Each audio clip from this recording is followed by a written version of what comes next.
eu tenho... eu sinto que falta aqui em nós, aqui em Rondonópolis, um pouco mais de iniciativa quanto à proclamação do Evangelho, sabe? Eu sempre tenho comigo essa impressão que, quando eu olho para o texto bíblico, eu sinto que o Senhor deseja de nós, como igreja, mais do que nós temos dado a Ele do ponto de vista da proclamação do Evangelho, sabe?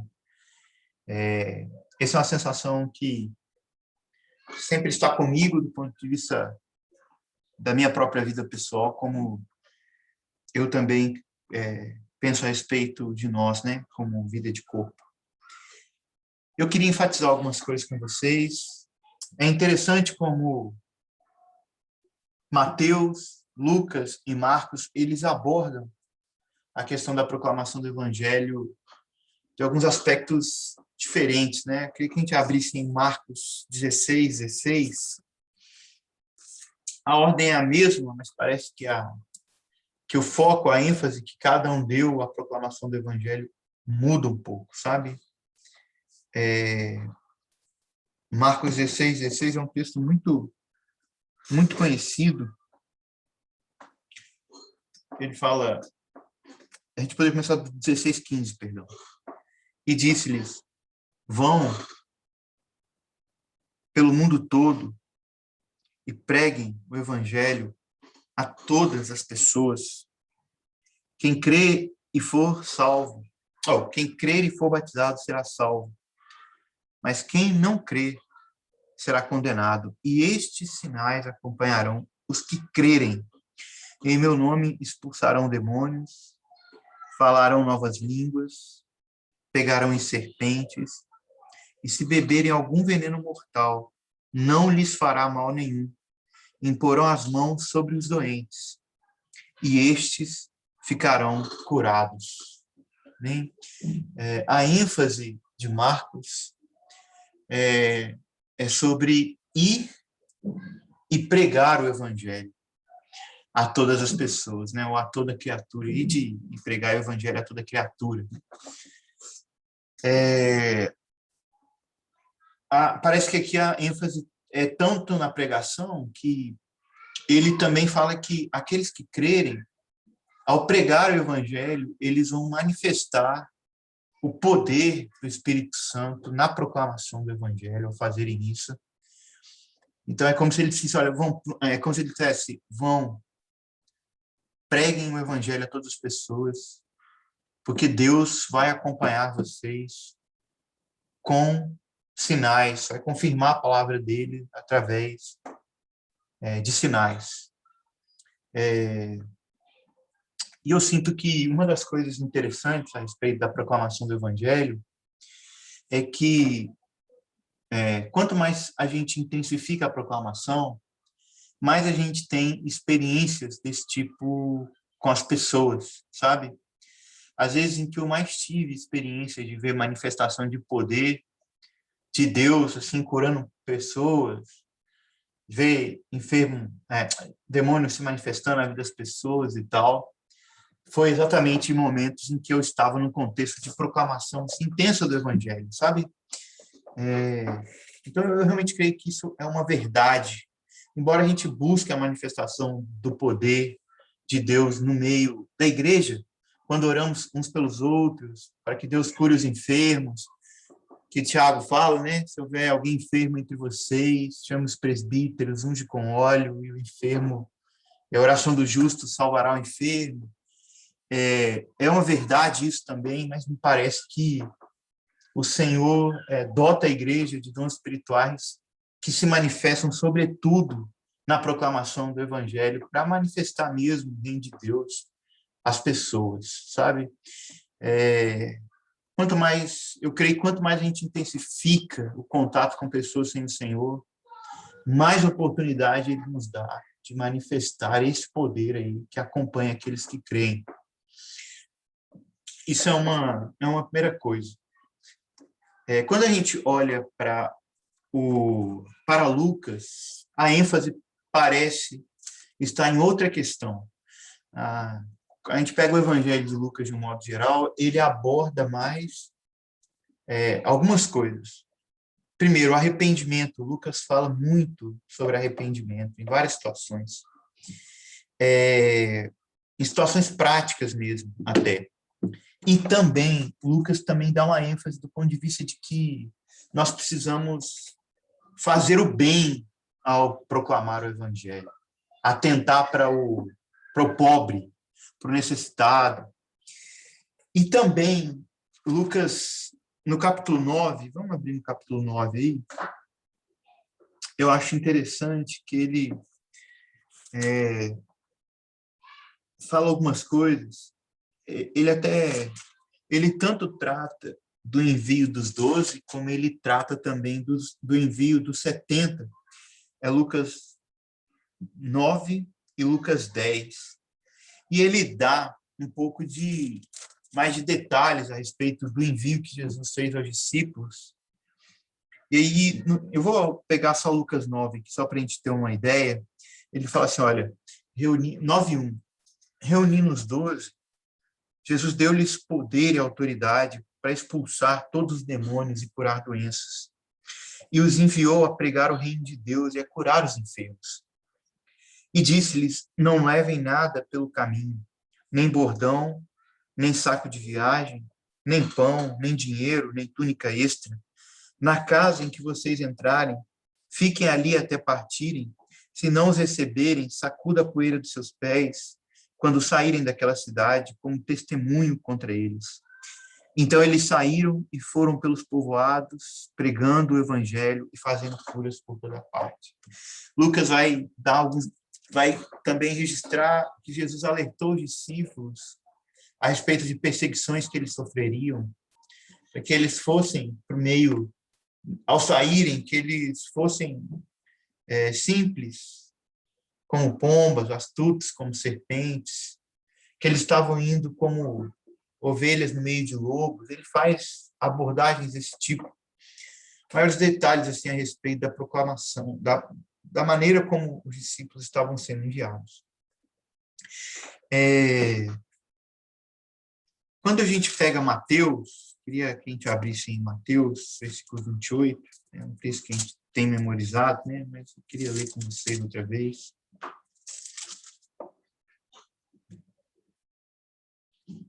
Mateus 28, 18 a 20.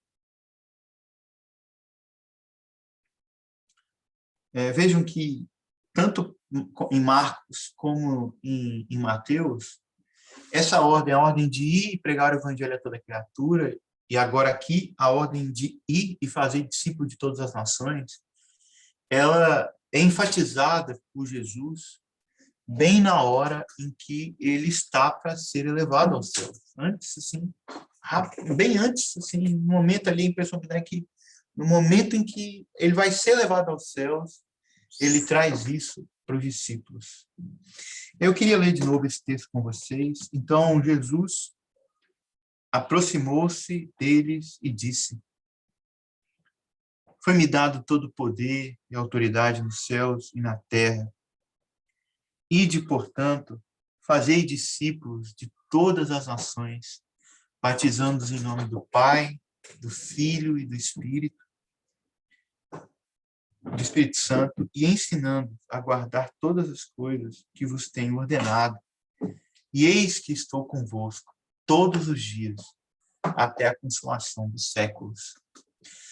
É interessante que, nesse texto, Jesus reafirma, ele fala sobre duas coisas, né? Ele fala que ele tem que foi dado a ele todo o poder e autoridade nos céus e na terra, que estaria conosco todos os dias até a consumação dos séculos.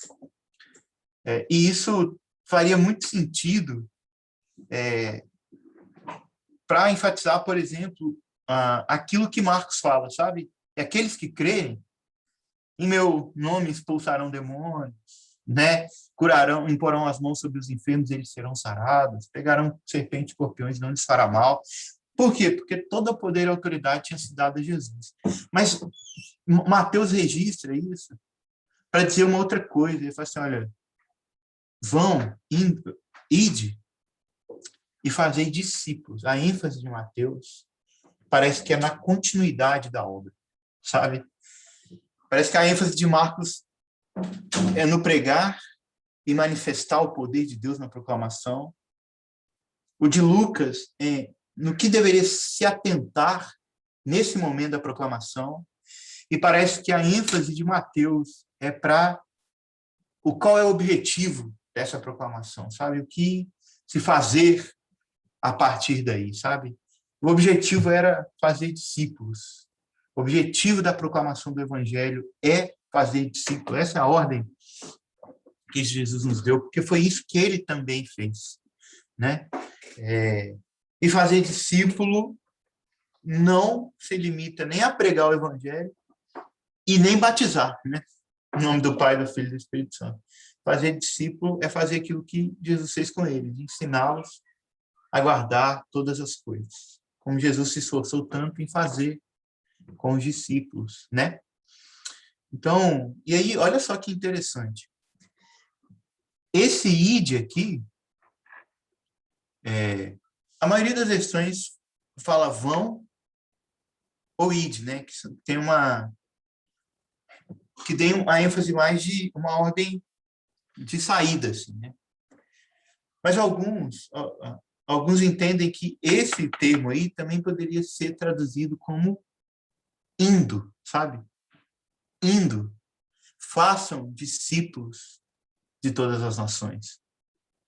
É como se Jesus estivesse dizendo, olha, enquanto vocês atendem aos trabalhos diários, às questões da sua vida, façam discípulos.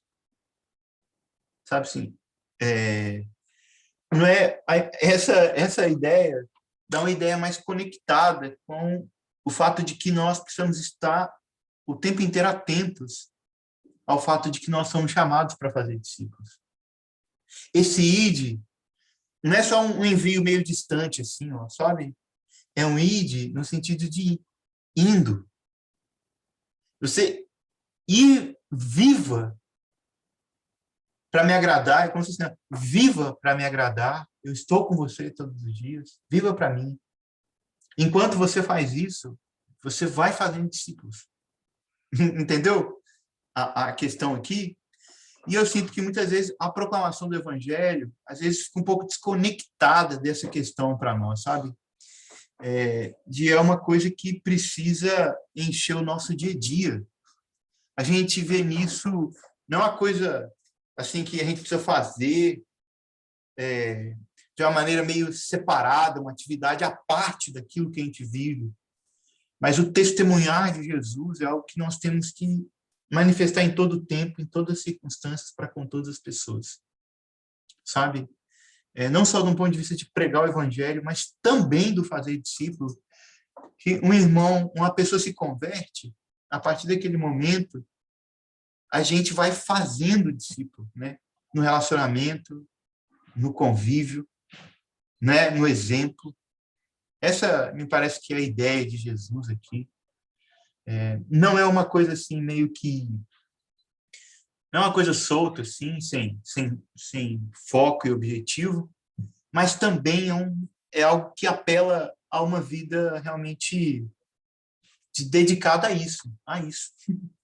E se a gente olha para a vida de Jesus, a vida dele era dedicada exatamente a isso, né? A pregar o evangelho. Ele ia de cidade em cidade, povoado em povoado, onde ele estivesse, na praça, na rua, no templo, na praia, no barco.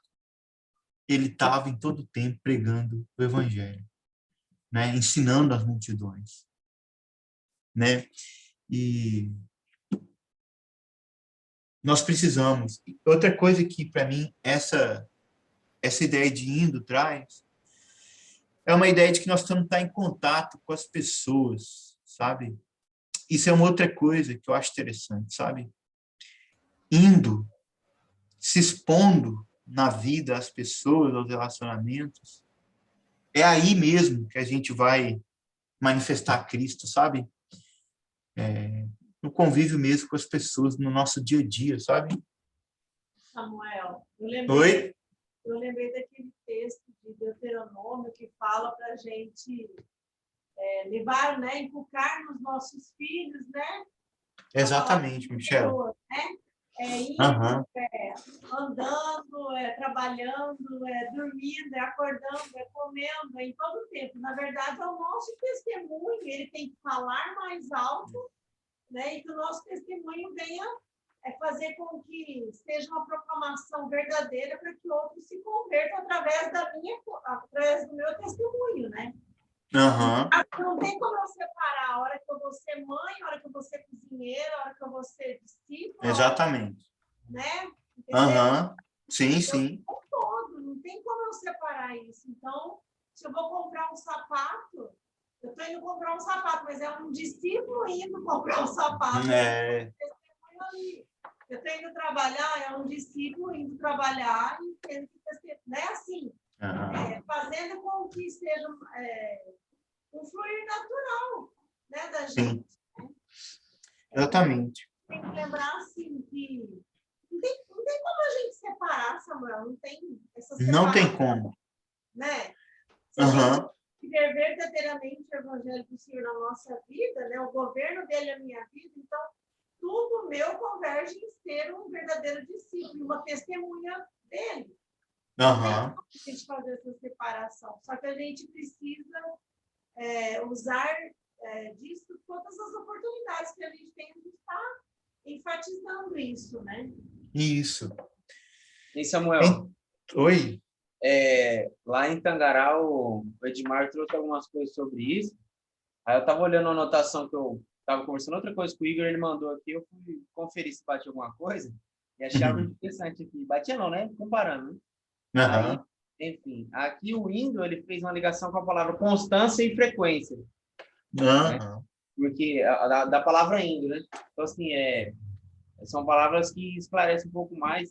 E eu estava lembrando que o gerúndio, né, no português, não sei se no português também é denominado, mas Deus vai saber falar melhor também. No inglês é o presente contínuo, né? Então, assim, é presente e contínuo. Constante, frequência, presente contínuo, né? Exatamente. Muito literal, né? A gente consegue interpretar, entender bem melhor, né? Muito bom, muito boa essa ideia. Exatamente, a gente é algo que tem que ser realmente contínuo. E ver, o fato da gente abordar essa questão do ponto de indo, assim, no viver da sua vida, você vai proclamando o evangelho, fazendo discípulo, não significa a gente adotar uma postura passiva, sabe? Exatamente porque eu acho que o teor de ordem do que Jesus nos deu não nos permite adotar uma postura assim de vamos ver o que vai dar, vamos ver que oportunidade Deus dá.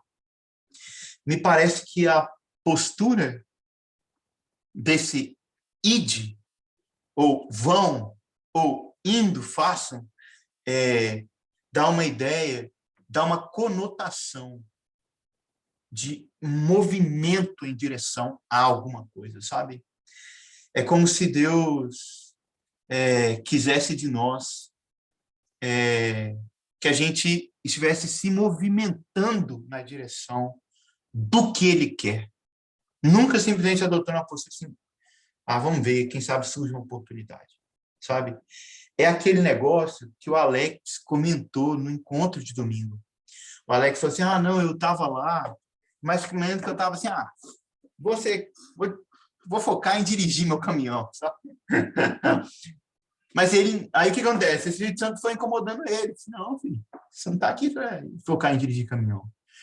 Você está aqui para ser uma testemunha de Cristo entre os caminhoneiros. Você tem que adotar uma postura de quem cuida em cumprir uma ordem recebida, sabe? Então, eu acho isso muito importante, porque eu sinto que, de um modo geral, entre nós, a gente tem essa postura de passividade diante de uma ordem dada e precisa ser cumprida por Jesus, sabe?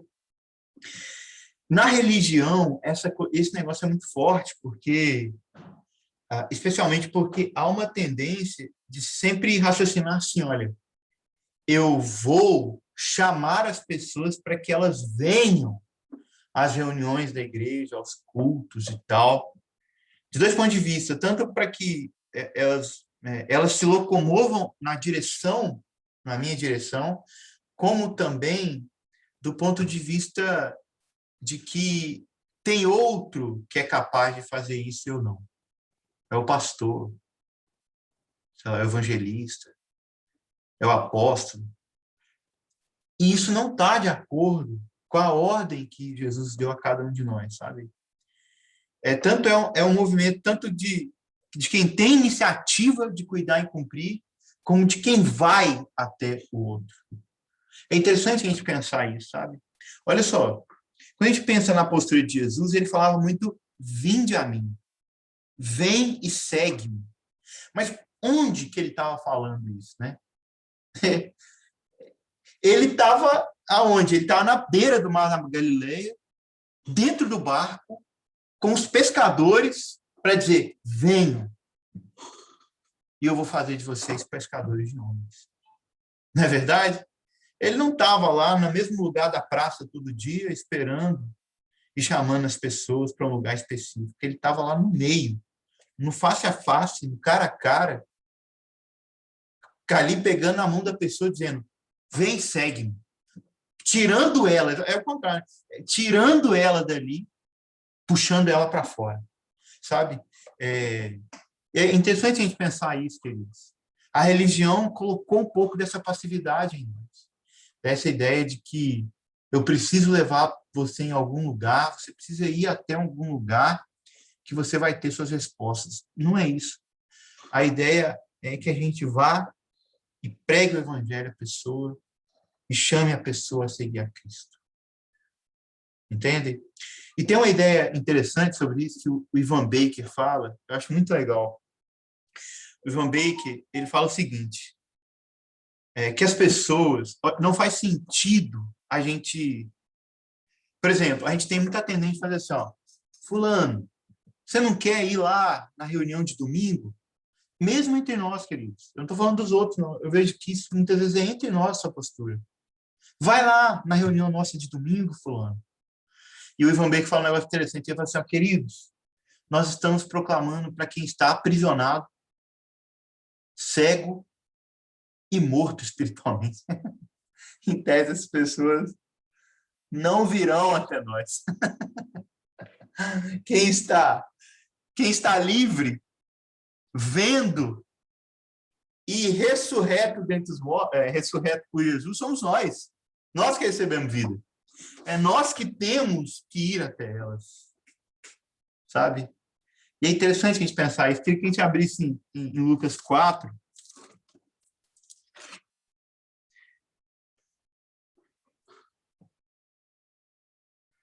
Olha só que é aquele texto 4:18, né? Aquele texto que Jesus fala a respeito da unção do Espírito Santo que estava sobre ele, e fala, o Espírito do Senhor está sobre mim, porque ele me ungiu para pregar o evangelho aos pobres, ele me enviou, olha aí de novo a ideia, né? Ele me enviou para proclamar liberdade aos cativos, aos presos, recuperação da vista aos cegos, para libertar os oprimidos. Não é interessante? O Senhor nos chamou para ir até eles, nos enviou para ir até eles, como Jesus estava no mundo, veio para os seus, estava em contato com as pessoas, né? Estava no meio, ele tinha contato com o fariseu, ele tinha contato com a prostituta, ele tinha contato com o pescador, com o zelote, com o rico, com o pobre, né? Ele tinha contato o tempo inteiro. Segundo a Coríntios 4:4, também queria ler, mencionar esse texto aí com vocês.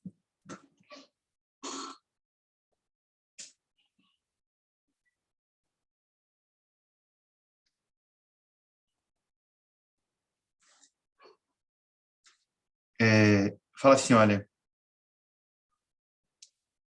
o Deus desta era cegou o entendimento dos descrentes para que não vejam a luz do evangelho da glória de Cristo, que é a imagem de Deus, né?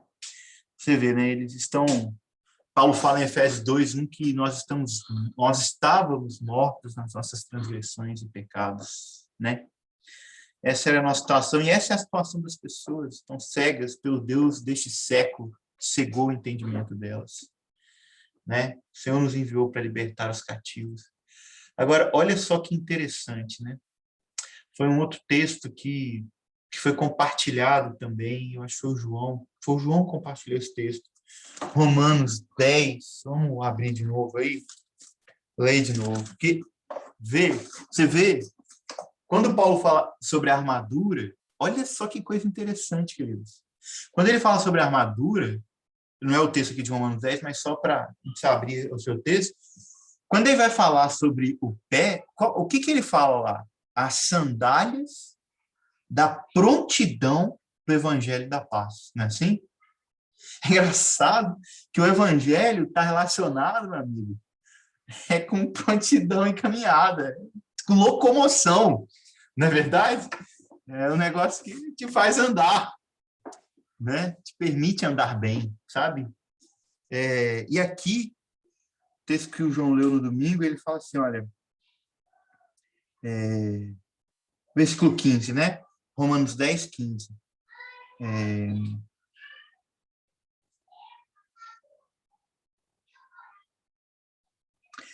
E como pregarão se não forem enviados? Como está escrito, quão formosos são os pés dos que anunciam o evangelho.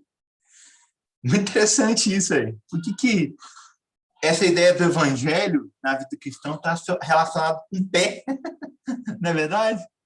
Quão formosos, até o texto original diz, quão formosos são os pés sobre os montes daqueles que anunciam boas novas. É a ideia do mensageiro mesmo, correndo para levar uma mensagem.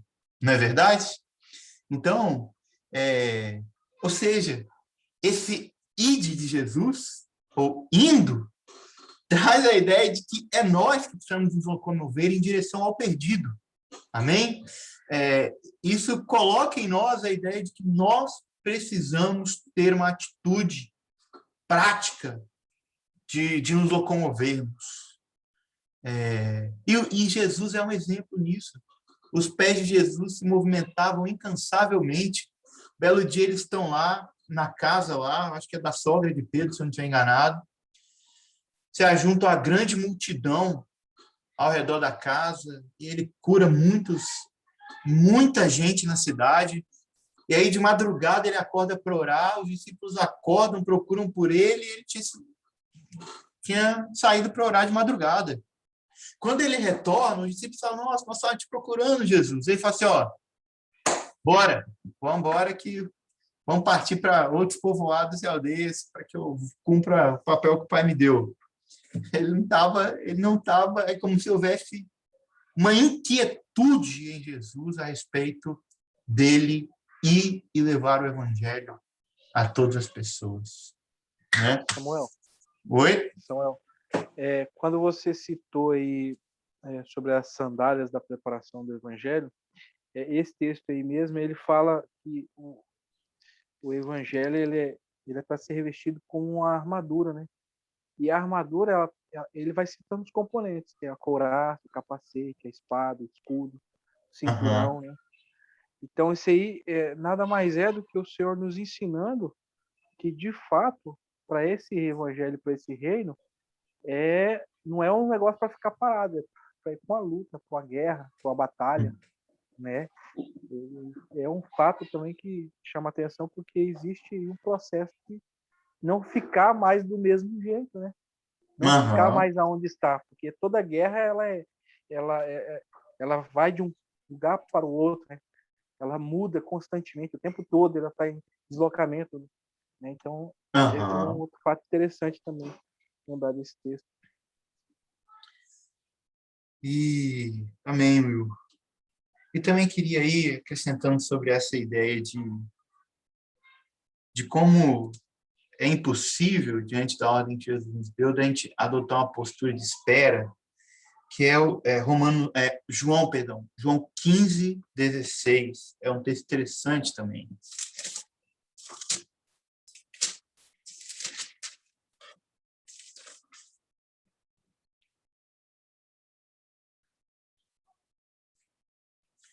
Olha só, o que Jesus diz aí, né? Ele fala, vocês não me escolheram. Eu os escolhi para que vocês vão e deem fruto. Fruto que permaneça, a fim de que o Pai lhes conceda o que pedirem em meu nome. É engraçado isso, né? Porque, pessoal, eu escolhi vocês para darem fruto. Mas ele não fala isso, pessoal. Eu que escolhi vocês para que vocês vão. Há uma ideia, essa é a ideia, sabe? Vão e deem fruto. Para que vades e deis fruto. Não é verdade? Para mim é a mesma ideia, sabe? A ideia de que esse negócio não é para ficar parado esperando, é para se locomover em direção àquilo que ele nos ordenou. A canção que Daniel Souza ele fala um negócio muito interessante no meio da canção, ele fala assim, ó, isso é ordem, não é pedido. É mandamento, não é sugestão, né? Então, a gente precisa contemplar isso, queridos. Qual é o tipo de envio que recebemos, sabe?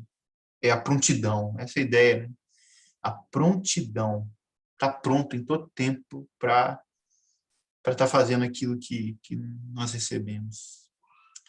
Acontece que é muito mais confortável, é muito mais tranquilo para a gente ficar esperando que as situações caiam no nosso colo, né? Ao invés de nos deslocarmos em direção a essas coisas, né?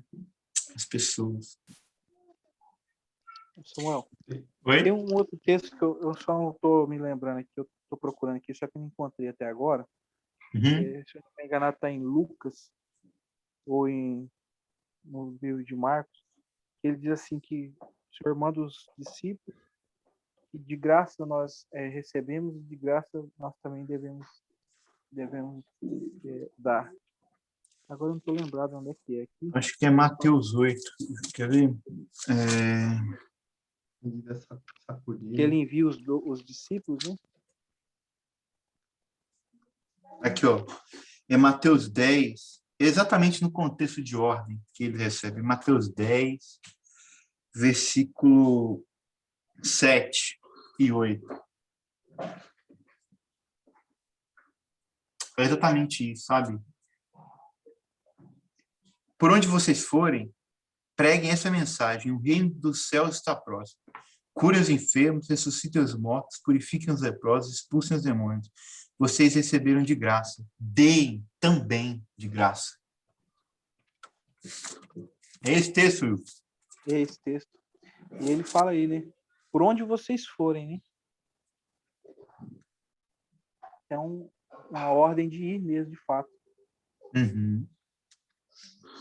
De dar aquilo que temos recebido em abundância de graça, né? Isso que é a verdade. Eu acho interessante o negócio da sandália. Uhum.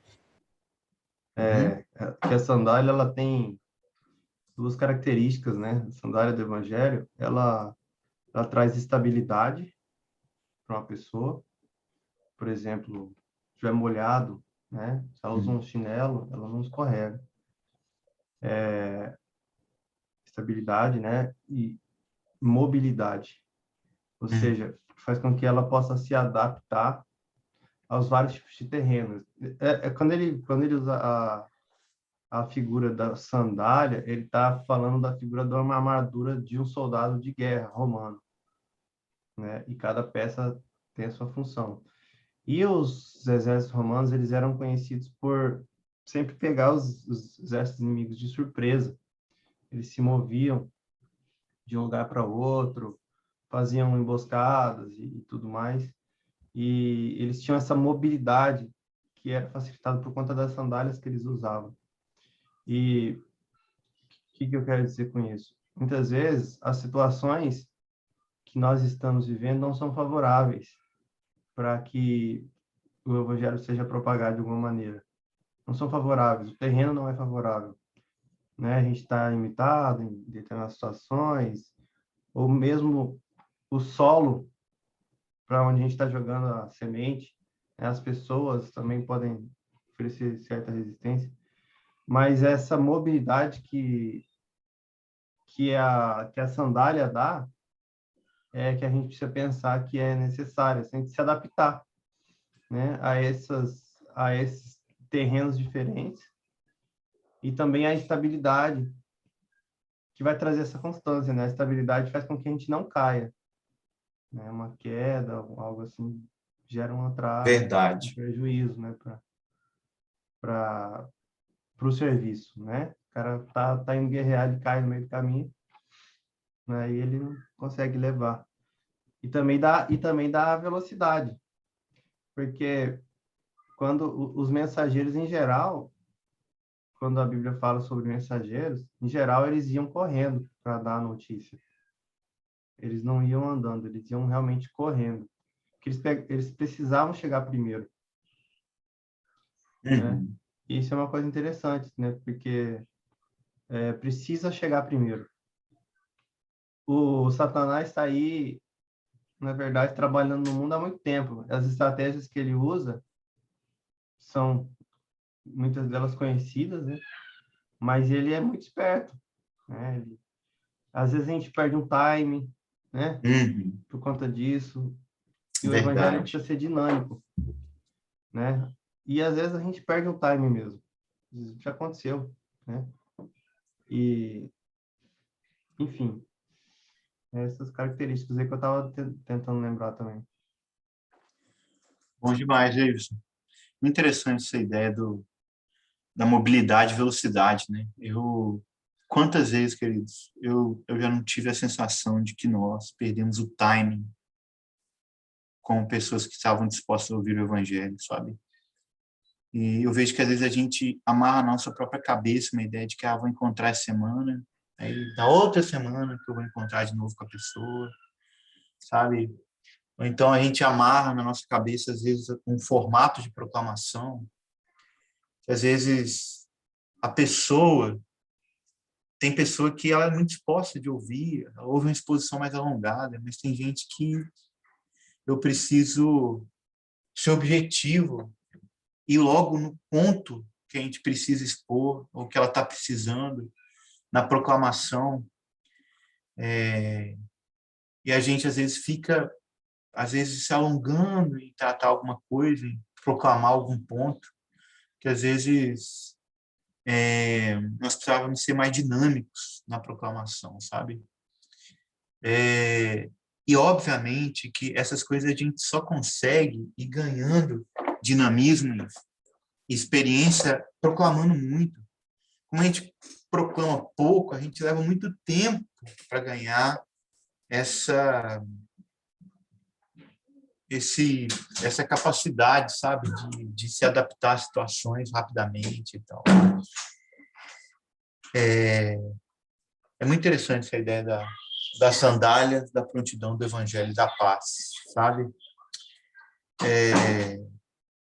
E aí uma coisa que eu queria encerrar falando, embora seja uma coisa muito... Vê, a gente está tratando aqui só do id, do versículo, só do indo ao id, façam discípulo. Agora, a pergunta boa é para quem que é essa ordem, né? E só um segundo. Essa ordem, a gente não tem muita dificuldade de concluir que essa ordem é para cada um de nós, não é verdade? De fato, a gente não consegue encontrar nada no texto bíblico que diga que alguns entre nós não farão ou não precisam fazer isso. Não tem nenhuma exceção a respeito disso, né? Tanto homens como mulheres, como novos na fé, como gente que já talvez tenha sido usado por Deus para a salvação de muitas pessoas. Não muda. A gente vai continuar a ter que fazer isso até o final, porque nós somos sacerdotes. Olha que interessante, Israel se constituía de 2 tipos de pessoas. Os sacerdotes e levitas, né? E o povo. Na igreja não existe essa divisão. Só existe um tipo de pessoa no reino de Deus, que são sacerdotes. A igreja é formada só de sacerdotes. É interessante a gente pensar nisso, né? Porque nós somos um reino de sacerdotes. E uma coisa que é interessante a gente pensar sobre isso, porque uma das principais, se não a principal função do sacerdote naquela época era oferecer sacrifícios por meio dos quais as pessoas se reconciliavam com Deus. Não é verdade? A pessoa não poderia chegar lá no templo em Jerusalém e falar, eu pequei, eu vim confessar meu pecado, eu vim trazer meu cordeiro, dá a licencinha aí do altar que eu vou matar meu cordeiro e derramar o sangue dele no pé do altar. Ela não podia fazer isso, porque a única pessoa que poderia fazer isso era o sacerdote. Ele tinha sido designado por Deus para isso. A pessoa ia lá, entregava o animal para que o sacerdote fizesse todo o trabalho em favor dela, reconciliando ela com Deus pela morte daquele animal, né? É interessante, queridos, a gente pensar sobre isso. O nosso papel como sacerdotes continua a ser esse, só que o sacrifício ele já foi feito, que é Cristo na cruz, seu sangue derramado.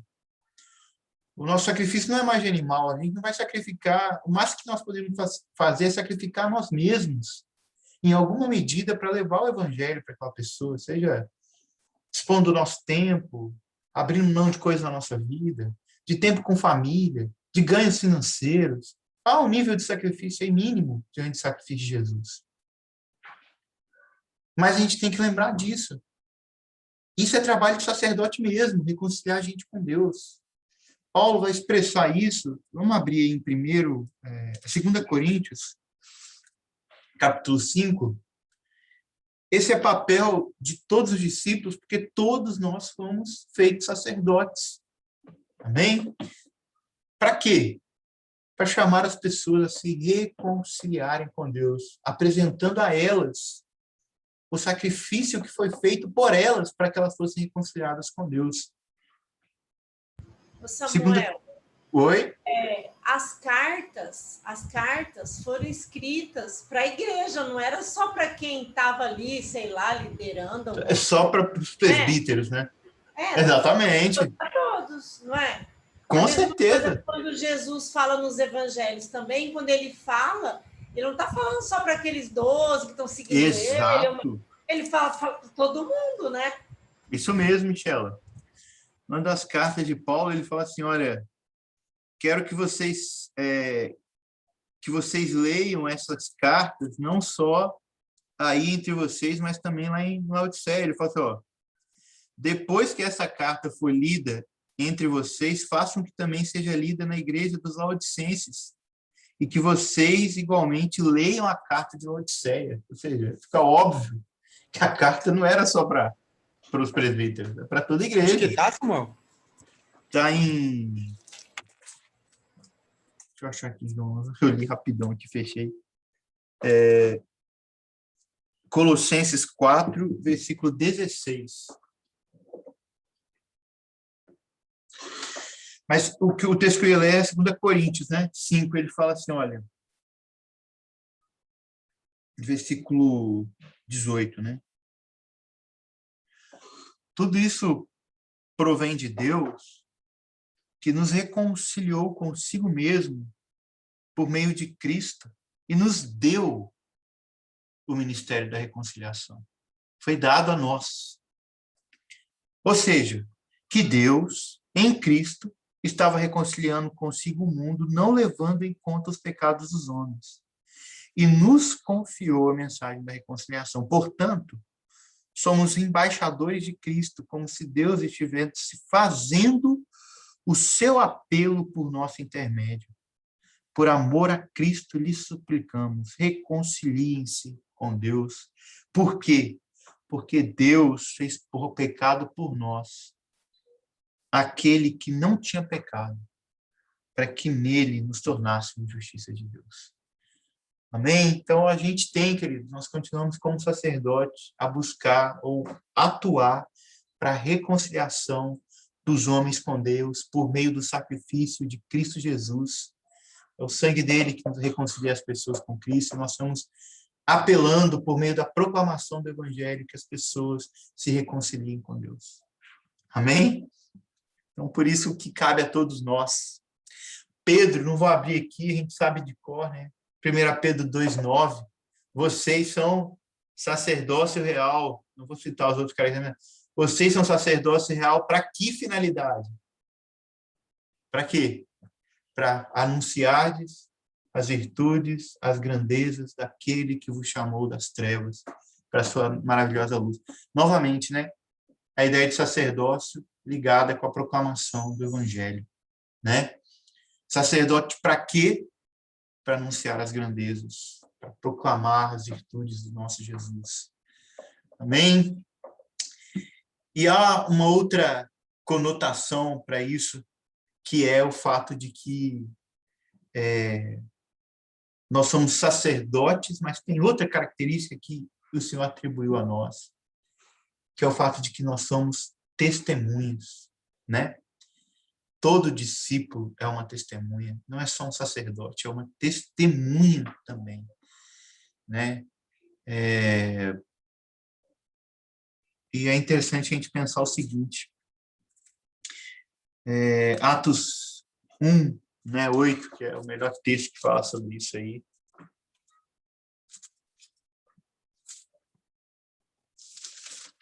O que diz lá?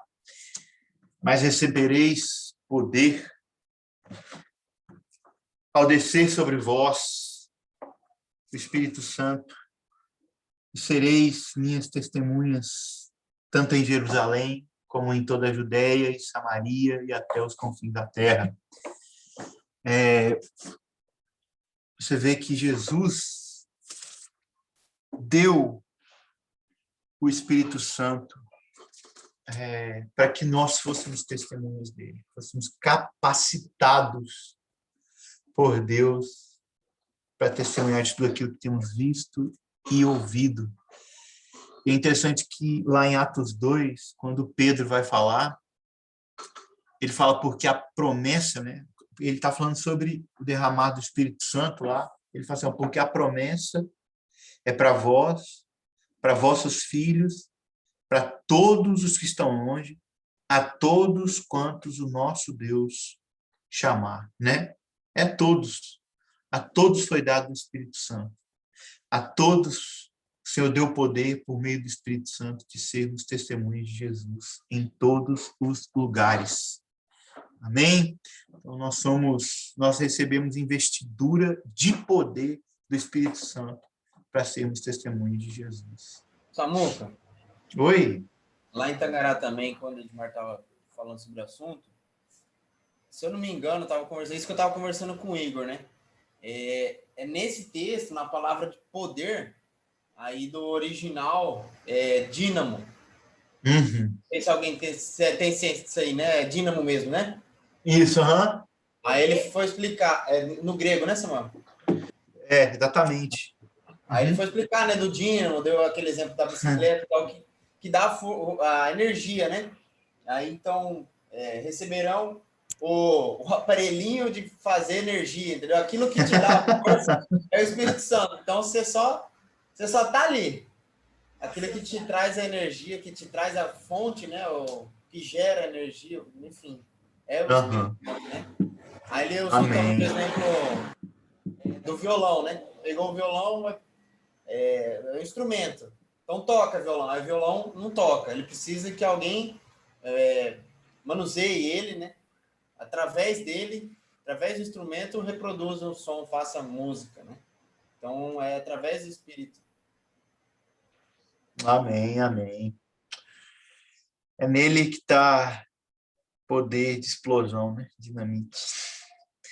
É isso mesmo, querido. A gente foi dado a nós esse poder, né, para proclamarmos o evangelho. Então, eu queria desafiar, lembrar vocês, eu não disse certamente nada novo aqui, né?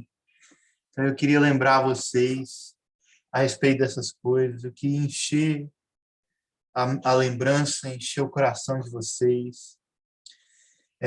Nem sempre, quando a gente ouve uma palavra sobre proclamação do evangelho, a gente fica de pronto, cheio, animado, para sair pregando o evangelho. Mas eu queria, pelo menos, encorajar vocês a assumirem diante de Deus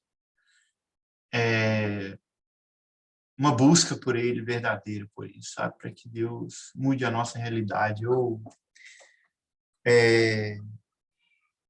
Tem que arder em nosso coração o desejo diário, constante, verdadeiro de ser usado por Deus. A gente, quando a gente está envolvido em alguma atividade nossa, lá na empresa, do Will, no trabalho dele como comerciante, o Pacheco, o Juva também, com o comércio, o Gabriel, pensando em como negociar os produtos lá da empresa que ele trabalha, eu e o Davidson na justiça, o João com o Marcelo lá na fazenda. A gente sempre está pensando na melhoria do nosso serviço, para que ele traga resultados melhores e mais eficientes. A gente não pode pensar a nossa atuação na proclamação do Evangelho de uma maneira diferente.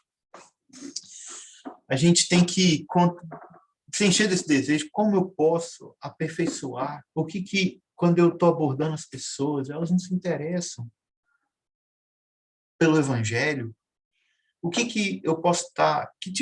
O que há de erro na minha abordagem, às vezes, para que eu não consiga, mesmo na vida de amigos, de pessoas conhecidas, atraí-las para ouvir de mim o Evangelho, sabe? A gente precisa pensar nessas coisas. Eu vejo que, por exemplo, tem gente que, ao invés de dar um gancho ali para despertar o interesse, às vezes começa a falar para a pessoa e já entrega um monte de coisa ao mesmo tempo. Em situação curta, por exemplo, de tempo, às vezes no carro ali e tal, então encontra com um amigo aqui na fila do supermercado, vai falar alguma coisa, fala um monte de coisa ao mesmo tempo. E às vezes a pessoa ela nem tem chance muito bem de refletir, de levantar uma questão no coração dela a respeito de alguma coisa, sabe? Então, a gente tem que pensar como que a gente pode aperfeiçoar a nossa abordagem, sabe? O que tem nos feito acanhados? Será que a gente tem muita timidez? Será que, às vezes... Por exemplo, eu vejo que tem gente que ela quer pregar para parente, por exemplo, e aí os parentes são católicos, por exemplo, né? Aí ela chega atacando o catolicismo, por exemplo, né? Assim, via de regra, dificilmente uma abordagem dessa vai dar certo, exatamente, sabe? Porque ao invés de você criar interesse, despertar dúvida, colocar pulga atrás da orelha a respeito daquilo que a pessoa está falando, vendo, você está agredindo a fé dela. Então existem, queridos, muitas coisas, quando eu vou proclamar o evangelho para as pessoas que eu tenho a oportunidade de sentar na casa dela, elas vêm à minha casa.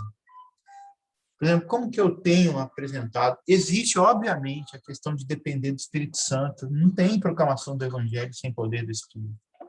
Mas eu digo isso do ponto de vista de que, como nós temos apresentado, às vezes a gente consegue estar uma vez, mas a gente não consegue ter uma segunda, porque às vezes a primeira vez que nós sentamos, nós somos maçantes, muito alongados nos temas, não fomos aquilo que nós precisamos falar e fazer. Não é verdade? Então, eu queria muito... O Senhor nos mandou ir até as pessoas. Nós temos que buscar aperfeiçoar diante do Senhor as nossas, entre aspas, técnicas, né? Porque tudo, obviamente, depende da graça, do poder do Espírito. Se nós também não estivermos buscando ao Senhor, em comunhão com o Senhor, nos enchendo da palavra, nos enchendo do Espírito Santo, muito do nosso esforço será completamente vão, porque não vai resultar em nada mesmo. né? Então, eu queria considerar tudo isso com vocês, para que a gente possa, na nossa vida, se o Senhor me permitisse, e essa for a vontade dele, eu ainda quero bater um pouquinho nessa tecla com vocês, mas eu queria muito despertar em vocês, se você me permitir, despertar em vocês aí o incômodo a respeito disso, de não estarem sossegados a respeito de como está a proclamação do Evangelho na sua vida. Eu quero incomodar mesmo, sabe? Queria transmitir um incômodo que tem sido meu incômodo. Que vocês, de certa forma, possam encher isso, buscar diante do Senhor, e vocês comecem também a incomodar os irmãos que estão a cuidar de vocês, para despertá-los também a isso, né? Quem sabe a passividade da igreja só será mudada com a nossa mudança, né? Como discipuladores, como exemplos para os irmãos. Às vezes eles têm visto, têm observado, às vezes sem constatar, assim, racionalmente, mas talvez a nossa própria falta de dinamismo na proclamação do Evangelho, raramente eles nos veem em contatos. Isso transmite a ideia de que a vida deles também está beleza diante de Deus em relação a isso, quando não está como a nossa, né? Então, eu queria incomodá-los a respeito disso, queria animá-los a buscar de todo o coração, Senhor. Eu tenho pedido muito a Deus. Senhor, por favor, acrescenta aqueles aqui que o Senhor quer salvar, sabe? Nos dá experiências positivas. Temos pregado o Evangelho, mas, Senhor, às vezes temos tido pessoas que quase estão entrando, mas não entram. Dão um passo atrás diante da porta. Nos dá experiências positivas, Senhor. Acrescenta a vida da igreja aqui em Rondonópolis, sabe? Então, vamos orar por isso, por favor, me auxiliem em oração, vamos orar mais com os irmãos, desafiar os irmãos a estarem orando pela salvação de pessoas próximas, de parentes, nos lançando com eles aí atrás dessas pessoas, ensinando eles a fazerem abordagem, pensando, né? Eu estava falando com o João, né, a respeito da Maria Júlia, né, João? Pensando junto como que a gente poderia fazer a abordagem. Ainda não foi agora, né, João? Estamos buscando aí diante do Senhor, orando por ela, né, para que a gente consiga isso aí, em nome de Jesus. Amém? É isso, queridos, que estava no meu coração por hoje, compartilhar com vocês. Certo? Vamos orar um pouquinho sobre isso.